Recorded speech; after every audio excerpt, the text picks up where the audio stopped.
Good morning, all of you. In today's lecture, we will start our next question. What is departmentation?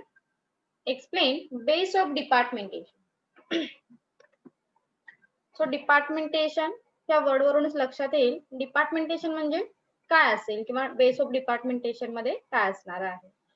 डिपार्टमेंटेशन म्हणजे काय बघा आधी.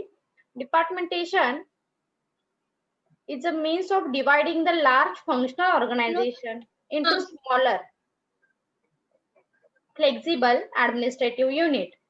म्हणजे जे बिग ऑर्गनायझेशन असतात ते काय करतात, आपले डिपार्टमेंट आहेत किंवा जे फंक्शन आहेत, so function converted into various department.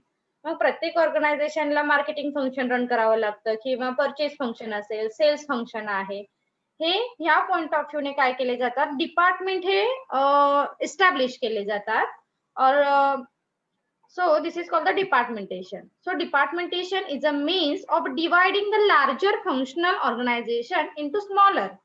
म्हणजे होल ऑर्गनायझेशनचं डिस्ट्रीब्युशन हे स्मॉलर पार्ट मध्ये केलं जातं, like a deviation of the work. Okay, म्हणजे मार्केटिंगला मार्केटिंगचा टास्क हा कम्प्लीट करावा लागेल. देन सेल डिपार्टमेंटला सेल्सशी रिलेटिंग टास्क हा कम्प्लीट करावा लागेल. So this is called the departmentation. The purpose of departmentation is smoothly conducting of any activity. म्हणजे जर तुम्ही कोणता पर्सन काय काम करतोय हे इझिली अंडरस्टूड करायचं असेल तर डिपार्टमेंटेशनला इम्पॉर्टन्स दिलं जातं किंवा डिपार्टमेंटेशन प्रिपेअर केलं जातं. म्हणजे प्रत्येक एम्प्लॉईज कोणत्या डिपार्टमेंटच्या अंडर काम करतो किंवा त्याचा टास्क काय असेल, त्याची ड्युटी काय असेल, we can easily understood with the help of departmentation or base of departmentation. So it is the grouping of activity into unit and subunit which are known as the department, division, section and branch. Okay, म्हणजे जो काही आपला task आहे आपण किंवा activity आहे हे आपण काय करतो, युनिट मध्ये, सब युनिट मध्ये, डिपार्टमेंट मध्ये, डिव्हिजन मध्ये, सेक्शन मध्ये आणि ब्रांच मध्ये डिस्ट्रीब्यूट करतो. This is called the departmentation. The process of grouping of activities into unit for the purpose of administration is called departmentation. Departmentation ची डेफिनेशन काय केलेली आहे, the process of grouping of activity. एखादी activity जेव्हा तुम्ही group मध्ये perform करताय किंवा डिस्ट्रीब्यूट करताय, this is called the departmentation. Is it clear intro?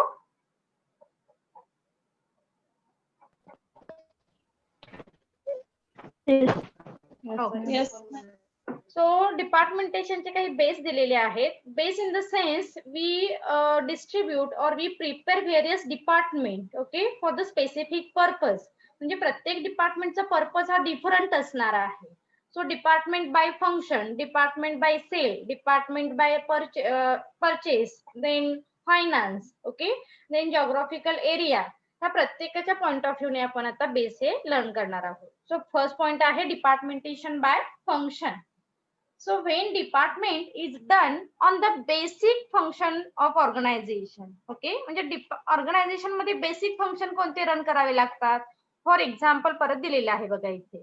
when department is done on the basis of function, all the activity of the organization are classified into different departments like production, marketing, finance, personnel, purchasing, engineering, accounting etcetera. आणि काय म्हणतो आपण, this is very common function run by all types of organization. कोणतीही organization असेल तर हे departmentation by function हे run करतातच. मग त्यामध्ये तुमचे ऑर्गनायझेशन काय आहे यानुसार काय होणार आहे याचं क्लासिफिकेशन हे केलं जाईल. मग प्रोडक्शन पॉइंट ऑफ व्ह्यूने असेल, मार्केटिंग असेल, मग मार्केटिंग डिपार्टमेंट काय करेल, फक्त मार्केटिंग रिलेटेड टास्क कम्प्लीट करतील. प्रोडक्शन डिपार्टमेंट काय करेल, फक्त प्रोडक्शन रिलेटेड जो टास्क आहे हा कम्प्लीट करतील. फायनान्स काय करतील, प्रत्येक डिपार्टमेंटला किती रिक्वायर आहे फायनान्सचा त्याचं मॅनेजमेंट करण्याचं काम फायनान्स डिपार्टमेंट करतील. पर्सोनेल डिपार्टमेंटचं वर्क काय असणार आहे, डिस्ट्रीब्यूट पर्सन और appointed person as per the requirement of various department. Okay, that means appointed right candidate at the right time at the right place. हे पर्सनल डिपार्टमेंटचं काम असेल आणि यालाच आपण human resource management HR department असं म्हणतो. देन पर्चेसिंग डिपार्टमेंट माहिती आहे, मग पर्चेसिंग डिपार्टमेंटचं काम काय असतं? Purchasing raw material. ओके, हे पर्चेसिंग डिपार्टमेंटचं, किंवा raw material in the sense production साठी असेल किंवा व्हॉट एव्हर. एखादी मशिनरी परचेस करायची आहे, एखादी फर्निचर परचेस करायचं आहे, म्हणजे कोणत्याही गोष्टी परचेस करण्यासाठी पर्चेसिंग डिपार्टमेंट ऍक्टिव्हिटी रन करेल. इंजिनिअरिंग डिपार्टमेंट इंजिनिअरिंगशी रिलेटेड ऍक्टिव्हिटी रन करतील. अकाउंटिंग डिपार्टमेंट प्रत्येक डिपार्टमेंटचं अकाउंटिंग प्रॉपर मेंटेन करण्याचं काम अकाउंटिंग डिपार्टमेंट करेल. So this is called departmentation by function. Is it clear? Yes.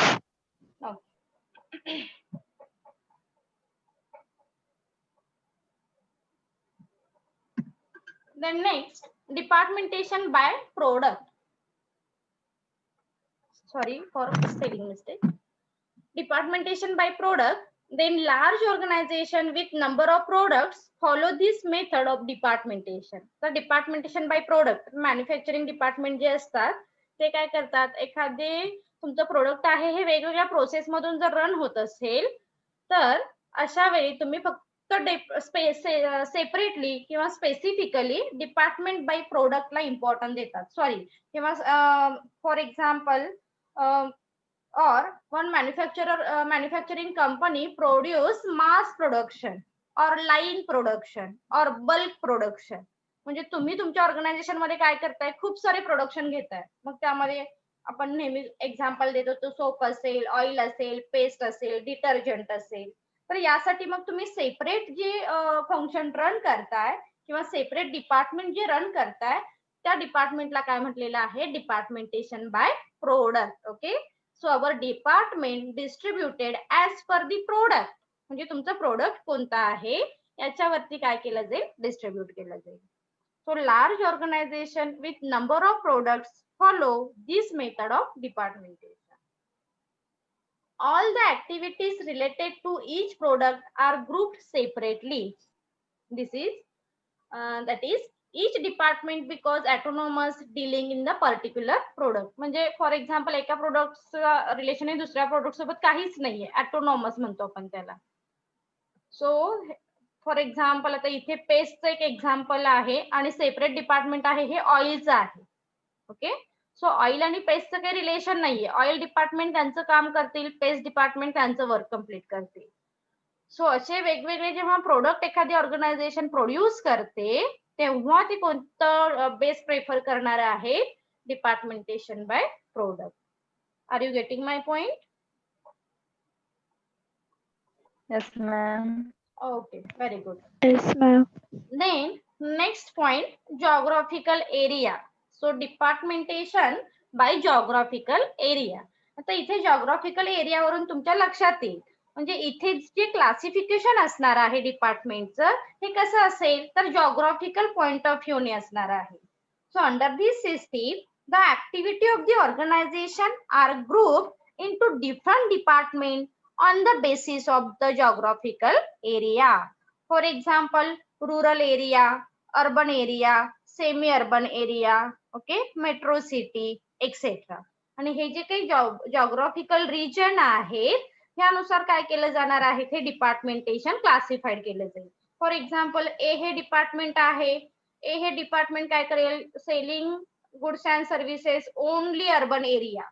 B department काय करेल, selling goods and services only rural area. So हे जे क्लासिफिकेशन असणार आहे this is called the geographical area. Is it clear? Yes, ma'am. Then next, departmentation by customer. Here, the organization divide its activity into department on the basis of different customer group served by the organization. Okay, म्हणजे आता तुमच्याकडे खूप सारे product आहेत पण ते product सगळ्या क्लाससाठी युजफुल नसणार आहे. For example, some product useful for children, some product useful for male, some product useful for female. Okay, so ह्या पॉइंट ऑफ व्ह्यू ने तुम्ही काय केलेले आहेत, कस्टमर क्लासिफाईड केलेले आहेत. as well as here we distribute our department by customer like consumer, like wholesaler, like retailer. Are you getting my point? म्हणजे इथे तुम्ही काय करताय, तुमचा कंझ्युमर क्लास कोणता आहे त्या क्लासनुसार तुमचं डिपार्टमेंट हे डिस्ट्रीब्यूट केलं जातं. ओके, सो एक्झाम्पल दिलेले आहेत सच ॲज इंडस्ट्रियल युजर. आता तुमचं प्रोडक्ट फक्त सपोज व्हील प्रिपरेशन असेल, व्हील मॅन्युफॅक्चरर असेल, तर ते डिरेक्टली आपण कंझ्युमरना सेल करतो का? नाही. किंवा काही ऑटोमोबाईल किंवा ऑटोमोबाईलचे पार्ट असतील, तर त्यासाठी तुमचा कंझ्युमर कोण असणार आहे? इंडस्ट्री असणार आहे. सो असं एक डिपार्टमेंट सेपरेट तुम्ही प्रिपेअर कराल. Those department selling goods directly to the other industry or other manufacturer. Then second, consumer. आपण काही गुड्स हे प्रिपेअर केलेले आहेत, प्रोड्यूस केलेले आहेत रिगार्डिंग कंझ्युमरशी संबंधित असतील ते. मग बी हे सपोज ए हे डिपार्टमेंट इंडस्ट्रीशी रिलेटेड आहे, बी हे डिपार्टमेंट कंझ्युमरशी रिलेटेड आहे, सी हे डिपार्टमेंट होलसेलरशी रिलेटेड आहे, डी हे डिपार्टमेंट रिटेलरशी रिलेटेड आहे. मग आपण असे काय करतो, वेगवेगळे डिपार्टमेंट हे इंट्रोड्यूस करतो. Is it clear? Departmentation by consumer.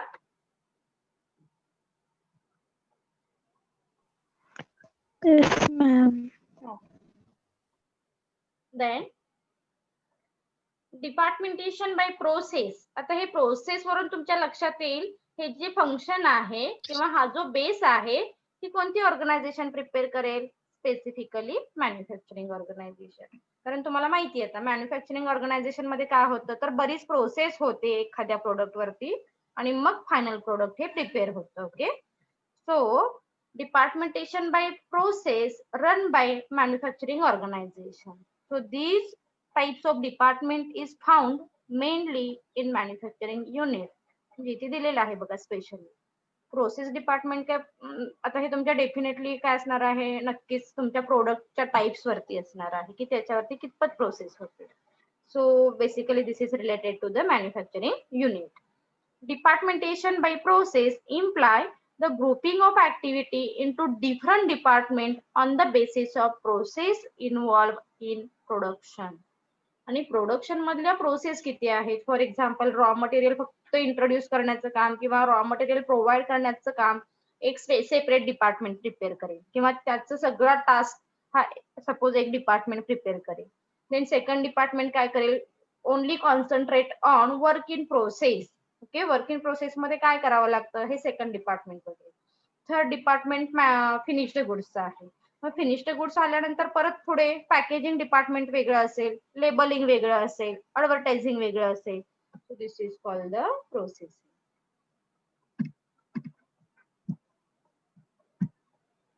Then departmentation by task force. So these types of departmentation involve forming a team or a task for the perform a specific task. म्हणजे आता इथे organisation मध्ये माहिती आपल्याला की एकच task असतो का जो सगळे कॉमन अचीव करतात? नाही, वेगवेगळे टास्क आहेत, वेगवेगळे प्रोजेक्ट आहेत. तर ह्या प्रत्येक प्रोजेक्ट साठी डिपार्टमेंटेशन काय केलं जातं? प्रिपेअर केलं जातं. फॉर एक्झाम्पल आपण नेहमीच आपल्या कॉलेजचं घेतो, जिथे कल्चरलचा टास्क वेगळा आहे तर तो डिपार्टमेंट ते डिपार्टमेंट वेगळं असेल. स्पोर्ट्सचा टास्क वेगळा आहे तर स्पोर्ट्स डिपार्टमेंट तिथले पर्सन वेगळे असतील. डीएलएल डिपार्टमेंटचे टास्क फोर्स हा डिफरंट असणार आहे. सो तुमचा टास्क फोर्स काय आहे त्याच्यानुसार डिपार्टमेंट हे डिस्ट्रीब्यूट केले जातात. And last point, departmentation by the time. So here departmentation is based on time. For instance, there may be morning shift, day shift, night shift and so on. म्हणजे तुमच्या organisation मध्ये कोणताही task असू दे तो complete करण्यासाठी आपण जे employees appoint करतो आणि त्यांचं जे रेकॉर्डिंग आहे, रेकॉर्डिंग इन द सेन्स कधी कोणते एम्प्लॉईज अपॉइंट केलेत, कोणते कितपत टाइम मध्ये काम करतायत, त्यांचे वर्किंग आवर्स, त्यांचे काय म्हणतो आपण एक्स्ट्रा जे वर्क करतात, ओव्हर टाइम जे करतात, व्हॉट एव्हर, ह्या सगळ्या गोष्टी मेन्शन करण्याचं काम डिपार्टमेंटेशन बाय टाइम प्रिपेअर करेल. Is it clear? माहिती स्पेसिफिक डिपार्टमेंटेशन बाय टाइम कोणतं म्हणजे एज्युकेशनल मध्ये प्रिपेअर केलं जातं? Hospital, hotel, fire brigade, production unit etcetera. Is it clear question?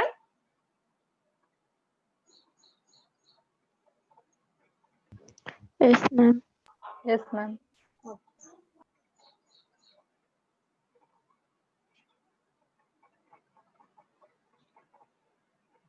So our next question, what is span of control? Explain its type, advantages and disadvantages. Okay. So span of control, it depends on totally organization. आता इथे एकाच diagram मध्ये दोन्ही spam of control specifically दिलेली आहे किंवा intentionally की तुम्हाला at the same time spam of control clear होईल. सो काय आहे ऍक्च्युली स्पॅम ऑफ कंट्रोल काय आहे कॉन्सेप्ट बघा. Span of control means the number of subordinate that can be managed efficiently and effectively by a superior in the organization. It suggests how the relation are designed between the superior and subordinate in an organization. This is called the span of control. म्हणजे एक कोण Superior आहे. Superior म्हणजे आपण कोण म्हणतो सांगा बरं.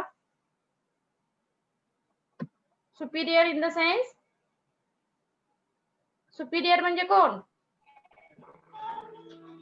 Middleman of the company. Very good. Middle level manager. Okay. So middle level manager तो आहे तो काय करेल तर लोअर लेवल मॅनेजरना हँडल करेल किंवा मिडल लेवल मॅनेजरच्या under the guidance lower level management task complete करत असतं. तर इथे काय सांगायचं आहे. Span of control means the number of subordinate that can be managed effectively and efficiently by superior in the organization. म्हणजे फॉर एक्झाम्पल तुम्ही जर मिडल लेवलला असाल तर प्रत्येक सुपिरियरची कॅपॅबिलिटी ही सेम असते का हो. I can handle huge employees or number of employees. Okay. I can handle 100 employees at a one time. एक एम्प्लॉई असा म्हणेल. सेकंड एम्प्लॉईज काय म्हणेल I can't handle 100 employees at a one time. I just handle only 100 sorry I just handle only 50 employees at a one time. So हे काय करताय तुम्ही spam of control आहे. किंवा आता तुमची ऑर्गनायझेशन कशी आहे याच्यावरती पण मॅटर करतं की तुम्ही स्पॅम ऑफ कंट्रोल कोणता यूज करणार आहात.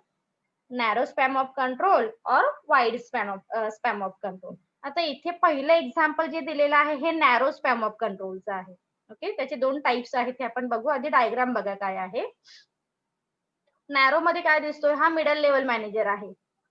जी सेकंड आहे ना लास्ट आहे हा लोअर लेवल मॅनेजर आहे आणि वरती आहे हा टॉपचा आहे.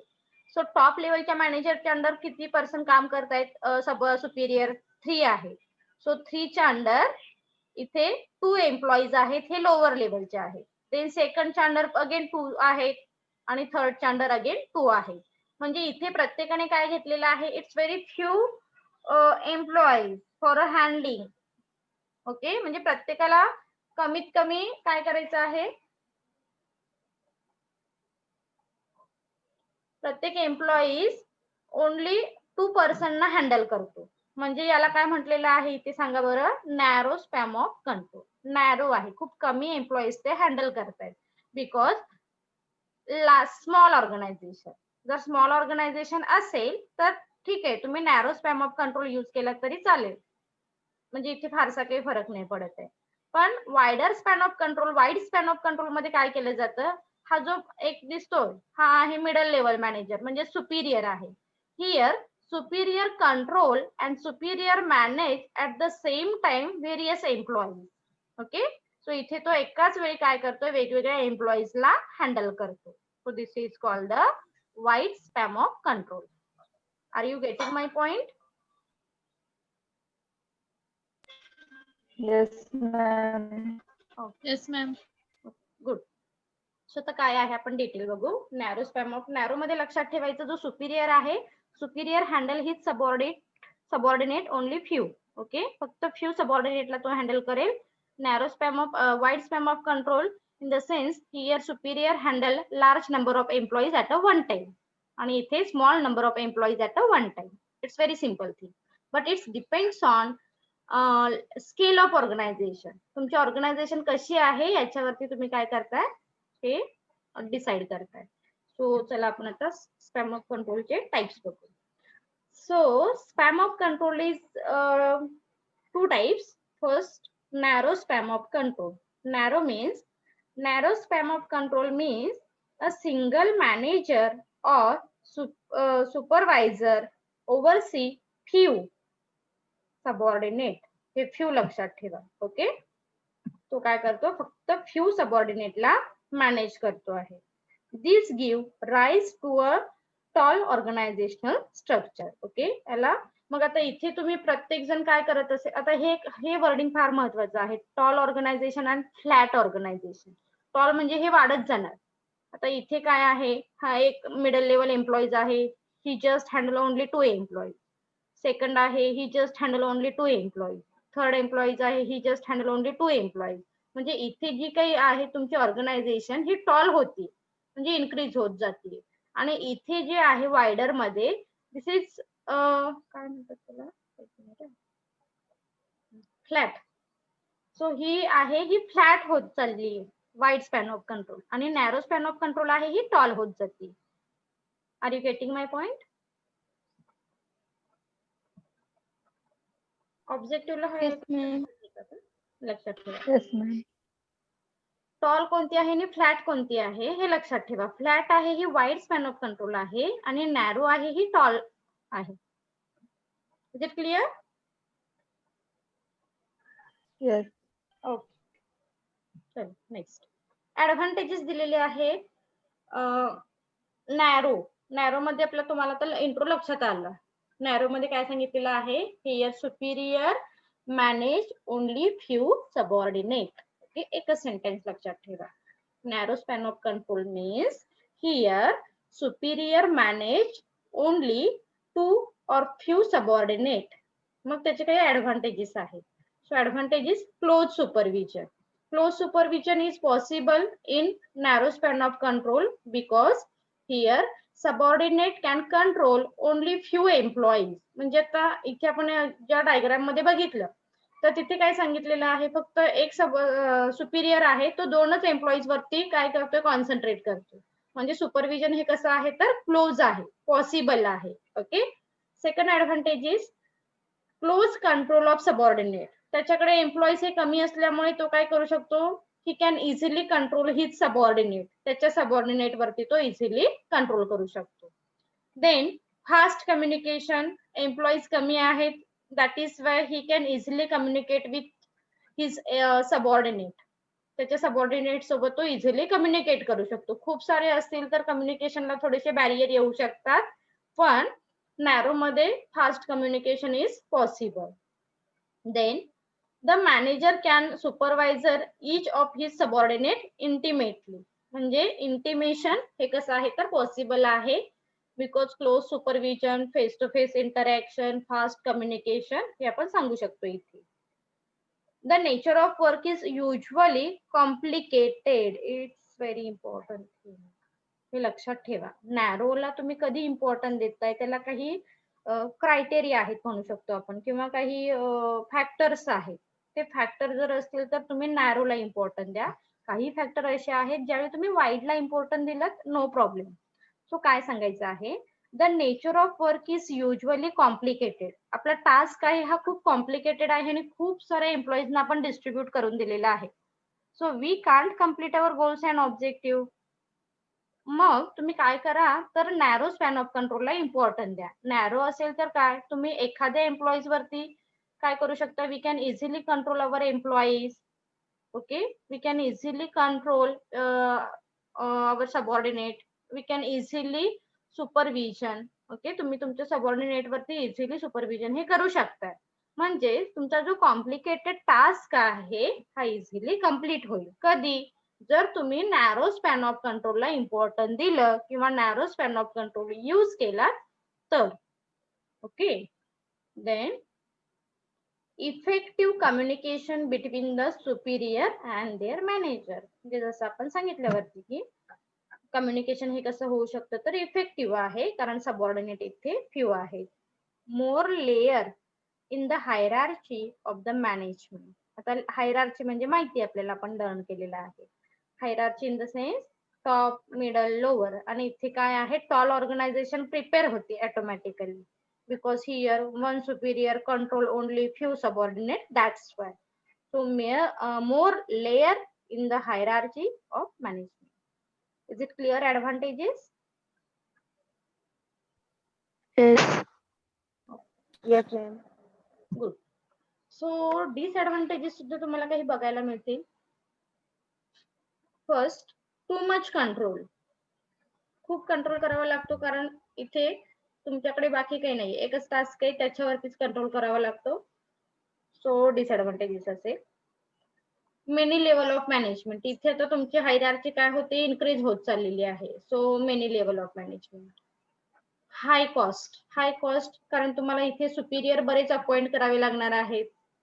One superior cannot follow huge employees at a one time. That's why here we appoint many superior in narrow span of control. That is why we spend high cost for remuneration, for incentive, for commission, whatever it may be. प्रत्येकाला आपल्याला काय करावं लागतं, commission हे पे करावं लागणार आहे आणि तुमची ऑर्गनायझेशन ही टॉल होत जाते. सो हाय कॉस्ट आहे. Excessive distance between lower level and highest level. आता इथे लक्षात जसं आलं मगाशी की तो एम्प्लॉईज आहेत, देन सुपिरियर आहेत, देन त्याच्यावरती परत एखादा एम्प्लॉईज असू शकतो. सो हे जे डिस्टन्स आहे हे कसं आहे, एक्सेसिव्ह आहे. Excessive distance between lower level and highest level. Okay. So distance हे जास्त होतं, एक्सेसिव्ह होतं. So this is disadvantages. Too much control over employees might hamper their original talent and creativity. आता हे सुद्धा लक्षात घ्या. इथे काय सांगितलेलं आहे, too much control over employees. आता आपण जसं आधी बघितलं इंट्रो मध्ये किंवा ऍडव्हान्टेजेस मध्ये, नॅरो स्पॅन ऑफ कंट्रोल आपण कधी यूज करतो. First thing, it's depends on our scale of organisation. Okay. तुमच्याकडे काय आहेत, एम्प्लॉईज म्हणजे मिडल लेवल मॅनेजमेंट खूप सारे आहेत. तर तुम्ही काय करताय, एकाच एम्प्लॉईजला न टास्क देता here we distribute task. Okay. म्हणजे एक एम्प्लॉईज काय करेल, ओके तू काय कर, एक 4च एम्प्लॉईजना हँडल कर. दुसरा काय करेल, एक 4 एम्प्लॉईजना हँडल करेल. म्हणजे तुमच्याकडे सुपिरियर जास्त होते त्यामुळे तुम्ही हे काम डिस्ट्रीब्यूट केलं. लक्षात येत आहे. First thing. त्याच्यानंतर काय सांगितलेलं आहे, narrow span of control is suitable for complexity task, complicated task. तुमचा जो जेव्हा टास्क कॉम्प्लिकेटेड असतो तेव्हा तुम्ही काय करा, नॅरोला इम्पॉर्टन्स द्या. वाईडला दिलं तर तुमचे ऑब्जेक्टिव्ह अचीव्ह नाही होणार आहे. सो काय सांगितले बघा, हा disadvantages. Too much control over employees. मग जो टास्क तुम्ही एम्प्लॉईजला दिलेला आहे हा तो कम्प्लीट करतो आहे किंवा नाही यासाठी तुम्हाला खूप कंट्रोल करावा लागेल. Okay.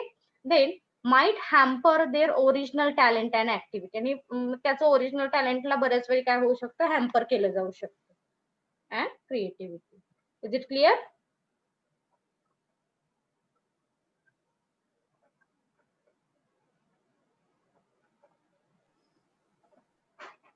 Yes.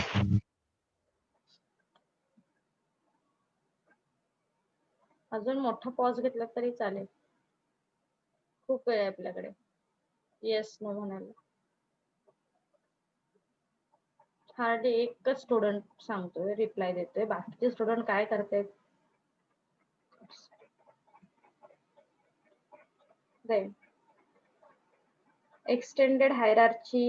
Extended hierarchy of control result in long time in decision making.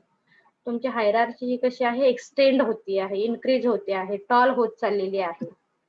That is why long time decision making, म्हणजे डिसिजन मेकिंगला इथे तुम्हाला टाइम हा जास्त स्पेंड करावा लागेल. And last, narrow span of controlling prevent cross functional problem solving. आणि इथे तुमचे प्रॉब्लेम सॉल्विंग हे क्रॉस फंक्शनल होऊ शकतात. So this is some disadvantages. Wide span of control. Wide span of control means a single manager or superior oversee a large number of subordinates. These give rise a flat organizational structure. हे लक्षात ठेवा, flat कुठे आहे आणि tall कुठे आहे. So wide span of control मध्ये लक्षात आलं असेल तुम्हाला, here superior control number of employees at a one time. superior manage number of subordinate at a one time. Okay, this is called the wide span of control. मग wide span of कंट्रोलचे काही advantages दिलेले आहेत. First आहे मोर डिलिगेशन of authority. आता एकटा person, एक employees, एक Superior जर खूप सारे काय करत असेल, सगळ्यांवरती कॉन्सन्ट्रेट करत असेल, तर तो काय करेल की मला काय करायचं आहे, 100 एम्प्लॉईज वरती कंट्रोलिंग करायचं आहे, 100 एम्प्लॉईजना मॅनेज करायचं आहे. Firstly he will prefer delegation of authority. मग जे 100 एम्प्लॉईज आहेत त्यांना मी कसं हँडल करणार? First thing, we distribute each employees duties and responsibility. म्हणजे मी प्रत्येकाला सांगितलंय, डिलिगेट केलेली आहे, तुझी अथॉरिटी इतकी आहे, तुझी रिस्पॉन्सिबिलिटी इतकी आहे, तुझी ड्युटी इतकी आहे. म्हणजे तो त्याचा टास्क कंप्लीट करायला त्याला टाइम दिलेला असेल. Okay, so first of all we prefer delegation of authority. Then development of manager.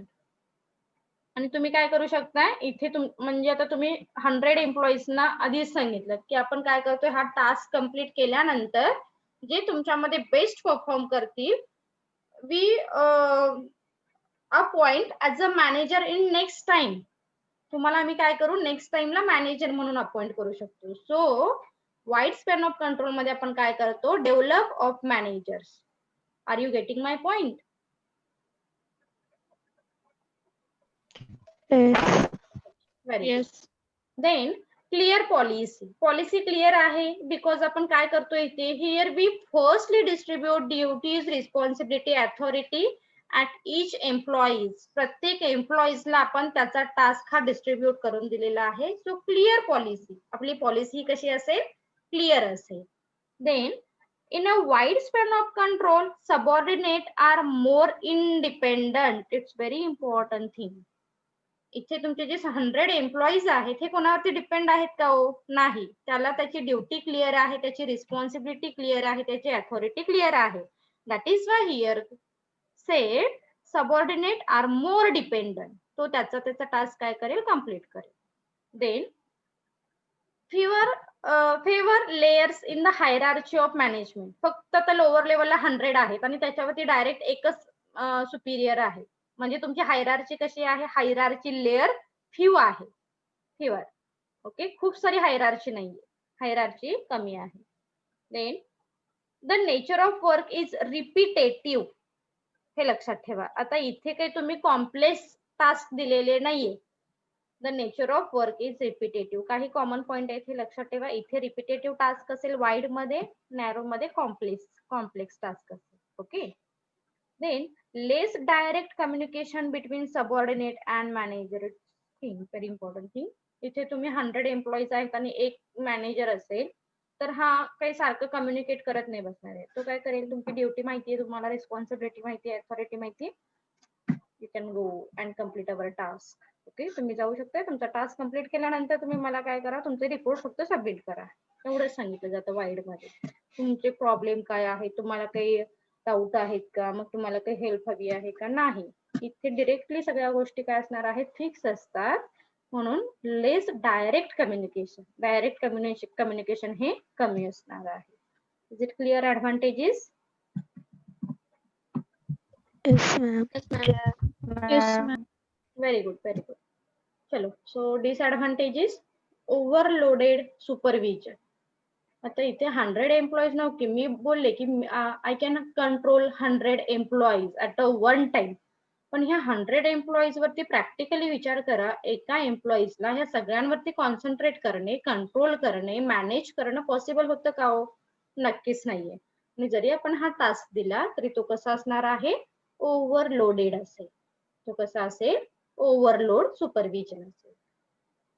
Then danger of supervisor, loss of control. आता इथे तुमचं कंट्रोलिंग टोटली कसं आहे, लॉस होऊ शकतं. Superior, danger of Superior, loss of control. जर त्याचा controlling, आता तुम्ही 100 एम्प्लॉईजना तुमचा टास्क डिस्ट्रीब्यूट करून दिलेला आहे, पण तितकेच ते टास्क कंप्लीट करतील असं नाही. So loss control.